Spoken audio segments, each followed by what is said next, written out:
सावधानी से सुनना। एक प्रश्न हमारे भीतर खड़ा होता है, जब हम सूर्य नारायण भगवान को अर्घ देते हैं, जल चढ़ाते हैं, तो वो जल पृथ्वी पर जब गिरता है तो उसके छींटे हमारे शरीर पर लगते हैं। क्या वो ठीक है? क्या वो श्रेष्ठ है? तो शिव महापुराण की कथा कहती है, जब हम सूर्य को अर्घ देते हैं, सूर्य को जल चढ़ाते हैं, वो पानी जब पृथ्वी पर गिरता है, उसके छींटे हमारे शरीर पर लगते हैं, तो वो श्रेष्ठता का भाव निर्मित करते हैं। वो गलत नहीं हो सकता। कारण अब वो भी समझ लीजिए। अब सूर्य नारायण भगवान को आप जल चढ़ा रहे हो तो छींटे नहीं लगे, उसके लिए क्या स्टूल पे चढ़ के चढ़ाओगे कि कुर्सी पे चढ़ के चढ़ाओगे? अरे बोलो तो सही। अब कई लोगों के दिमाग में यह बात भरा गई कि हम भगवान को जल चढ़ाते हैं, वो हमारे शरीर में छींटे लगते हैं, जमीन पे से पानी गिरता है, वो हमारे शरीर को छींटे लगते हैं, भगवान को अच्छा नहीं लगता होगा। कौन ने कहा? पहले तो उसको पकड़ के ला।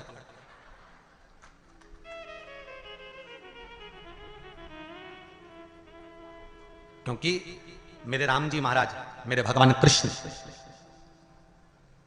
बड़े बड़े संत, साधु, सन्यासी, तपस्वी, साधक, उपासक जितने भी हुए, जिन्होंने सूर्य की आराधना करी, इन्होंने टेबल पे चढ़कर या कुर्सी पे चढ़कर जल नहीं चढ़ाया। इन्होंने पृथ्वी पर खड़े होकर ही, क्योंकि पृथ्वी तत्व के देव हैं शिव।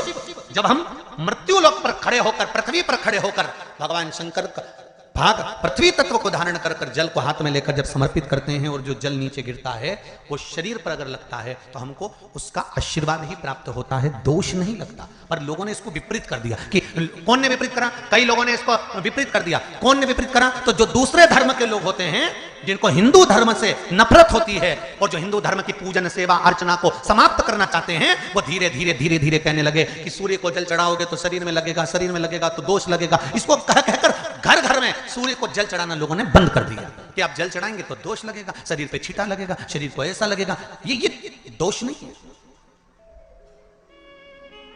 कितनी सुंदर बात है महाराज।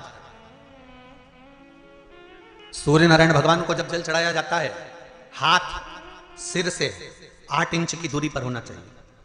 जम के बोलिए, सिर से कितना ऊंचा होना चाहिए? 8 इंच ऊपर अपना हाथ होना चाहिए मस्तक से सूर्य को जल चढ़ाते समय।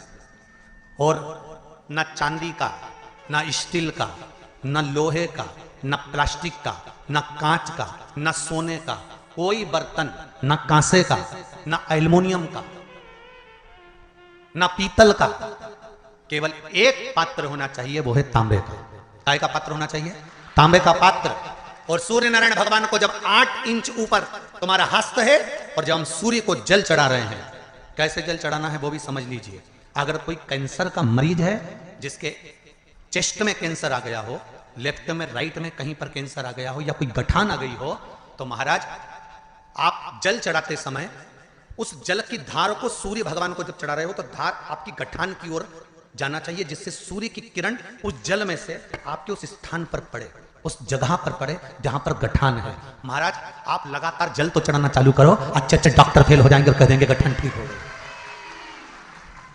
आपका लीवर और किडनी गड़बड़ कर रहा है, आप प्रतिदिन, आपका स्वास्थ्य गड़बड़ रहता है, आप प्रतिदिन ये ज्योतिष शास्त्र के अंतर्गत, रत्न शास्त्र के अंतर्गत, ये रत्न शास्त्र, ज्योतिष शास्त्र, रंग शास्त्र जो हमारे यहाँ है, रंगों के हिसाब से ये जितने रत्न होते हैं, माणिक हुआ, सोन, मोती हुआ, नीलम हुआ, मूंगा हुआ, पुखराज हुआ, ये क्यों कहते हैं ये पीला है, ये सफेद है, ये नीला है, ये लाल है, इसको शरीर में क्यों पहनाते हैं? उसका कारण होता है कि जब शरीर में पहनते हैं, सूर्य की किरण उसमें पड़ती है, हमारे शरीर पर वो कलर का इफेक्ट पड़ता है, उस कलर को शरीर पर लगता है, और शरीर पर लगता है तो हमारा शरीर धीरे धीरे, हमारी जो इंद्रियां हैं वो सही होने लगती हैं, काम सही होने लगता है। तो आप कहते